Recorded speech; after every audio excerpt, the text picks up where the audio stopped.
प्राण देखा, एक प्राण ने देखाया, एक प्राण ने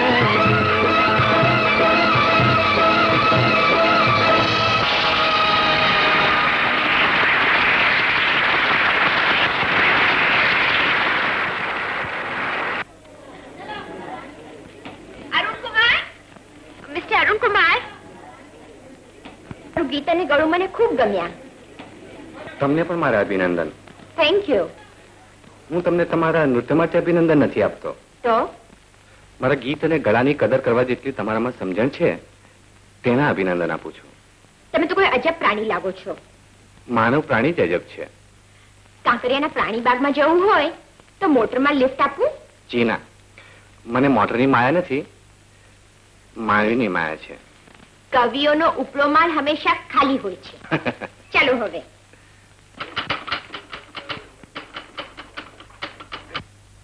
good morning. Good morning. Hello miss barfi. Miss barfi, अरे तुम हमारी तरफ देखता नहीं है? देखो हम कितना हैंडसम है. अरे गुड मॉर्निंग करो मेरी बर्फी.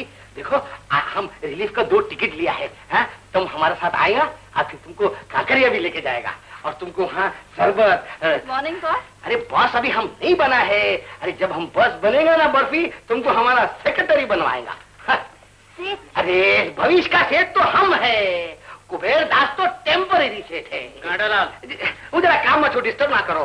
आज मरी याद कुबेर सेठ, माफ करજો सेठ. असली सेठ तो તમે જ છો. હું શું કરું, મારો નામ જ ગાંડાલાલ છે સેઠ. કેબિનમાં આવો. કેબિનમાં મરી ગયા. કેબિનમાં બોલાય. એ હું રિલીફ ને ગેટ ઉપર મળીશ. હા ગાંડાલાલ. હાજી સેઠ. આ તમારું ઘર નથી, ઓફિસ છે, સમજ્યા? શું કરું સેઠ? કેમ પછી મારા માટે ઓફિસ ઘર જેવી થઈ ગઈ છે અને ઘર ઓફિસ જેવું થઈ ગઈ છે. તમારા લગ્નની વાત બહુ જૂની થઈ ગઈ, હવે ભૂલી જાઓ.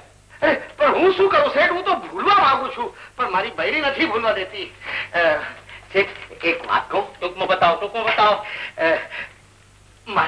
મારા લગ્ન થઈ ગયા છે એટલે તમારે મને કઈ આપવું જોઈએ.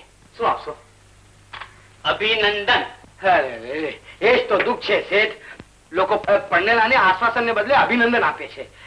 શેઠ તમે એક મારા પર મહેરબાની કરશો? મારો ડબલ પગાર કરો. ઘરમાં ખાવાવાળા પણ ડબલ થઈ ગયા છે. હા શેઠ. શું ગાડાલાલ? બોલો શેઠ. તમારો હું ડબલ પગાર કરી આપું. Thank you. પણ એક શરતે. હા બોલો શેઠ. આપણા અરુણભાઈ છે ને, હા, એને હોસ્ટેલ છોડાવો અને ઘેર લઈ આવો લગ્ન કરવા માટે. સમજાવો. અરે શેઠ, મારું તો અનુભવ કઈ બીજો જ છે શેઠ. આપ કહો તો હું અરુણભાઈને લગ્ન નહીં કરવાનું સમજાવું. કેમ કાકા, અરુણના લગ્નની ફિકરમાં પડ્યા છો કે શું? હા ભાઈ પંકજ, તારા ધ્યાનમાં કોઈ કન્યા છે? અરે કન્યા તો ઘણી છે કાકા. બોલો તમારે કેવી જોઈએ છે? આકાશની અપ્સરા કે પછી પાતાળની પદ્મ? કરીને મારા ઉપર ઉપકાર કરો છો. આટલું બધું સ્વમાન સારું નહીં અરુણ. ઉષા, સ્વમાન સ્નેહ જેટલું જ સારું છે. સ્નેહ અને સ્વમાન બંને મારે મન સરખા છે. એમ? એ વળી કેવી રીતે? પારકાને ચાહું એનું નામ સ્નેહ, પોતાને ચાહું એનું નામ સ્વમાન. એનું નામ સ્વાર્થ નહીં?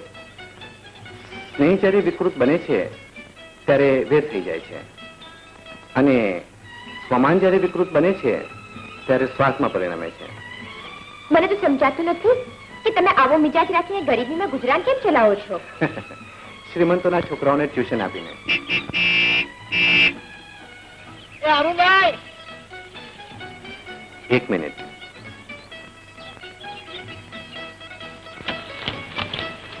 તમે અહીંયા શું કામ આવ્યા છો? તમને લેવા. મોટા છે તમને બંગલા બોલાવે છે. એને બોલો, મારો બંગલો છે જ નહીં. બંગલાનું નામ જ ન લેતા. સમજ્યા? શું બોલો છો? તો મારો બંગલો છે, તમારો બંગલો નથી તો? હા હા, અત્યારે પૂછું તો એમ જ. અત્યારે તમે મારા શેઠ અને હું તમારો નોકર. ચાલો હવે તમે મને ધમકાવવા માંગો. એ માસ્ટર, આ કેવું શાસ્ત્ર? હા, મારા છોકરાને ભણાવવાને બદલે તમે આ છોકરીને ભણાવો છો. મારે તમારા માટે મોટર લઈને આવવું પડે. તમે મારા શેઠ છો કે હું તમારો શેઠ છું? ક્યુ? Thank you. આ વાતનો ફેસલો થઈ જવો જોઈએ કે મારો છોકરો નહીં કે છોકરી નહીં. આ મારી અંગત બાબત છે શેઠ. તમારી નોકરી વગર મને ચાલશે, પણ છોકરી વગર નહીં ચાલે. ના ના અરુણ, તમે મારે લીધે શા માટે નોકરી ગુમાવો છો? શાબાશ બેન, શાબાશ. અરે એ માસ્તરની અકલ તો હડતાલ પર ગઈ છે. ચલો મોટરમાં બેસી જાઓ. ચલો આવો બેન, તમે પણ બેસો. ના ના, હું બસમાં જઈશ.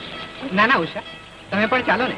તમારે જ્યાં જવું હશે ત્યાં અમે ઉતારી દઈશું. Welcome, welcome. આવો, બેસો બેસો.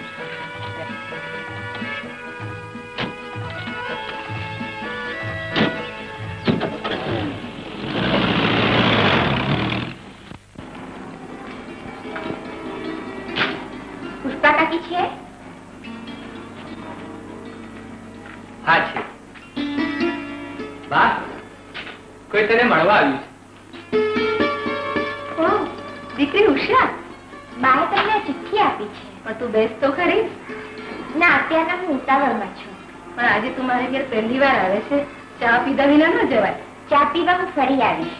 અત્યારે તમે આ ચિઠ્ઠી વાંચો અને મને જવાબ આપો, એટલે હું જાઉં. ઠીક, જેવી તારી મરજી.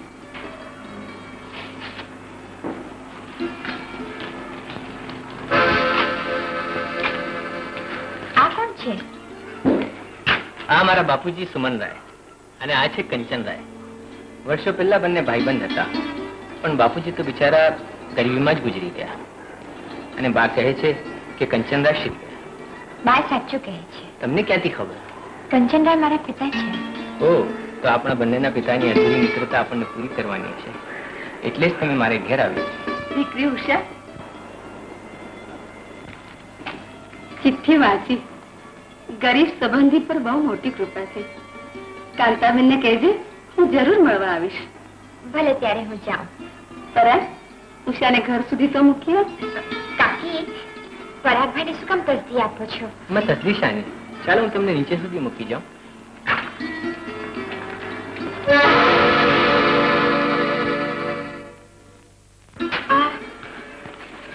આ કોણ છે? સુરભી, મારી દીકરી. તમારી દીકરી? એની વાત ન પૂછીશ, એ તો અમારી માટે ક્યારની મરી ગઈ છે.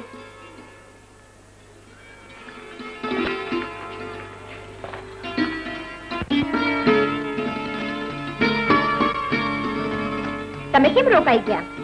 તમારે માટે. જુઓ, ઓળખાણ કરાવું. આ છે અમારા સંબંધી અને મારા મિત્ર પરાગ કુમાર, અને આ છે અરુણ કુમાર. તમને મળીને ઘણો આનંદ થયો. મને પણ. તો હવે તમે જાઓ, અને જો ઘરે આવવાનું જ છે. બાપુજી સાથે તમારી ઓળખાણ કરાવીશ. જરૂર આવીશ. ચાલો ત્યારે હવે નમસ્તે.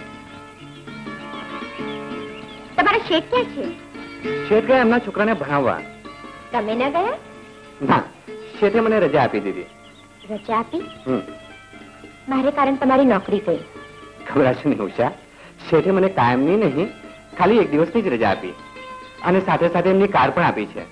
કાર ક્યાં છે? ચાલો.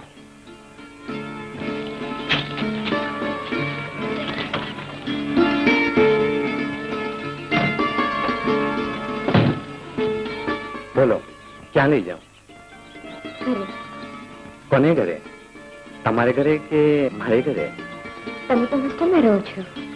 તમારો સાથ હોય. સવાલનો જવાબ તમારે આપવાનો છે, મારે નહીં.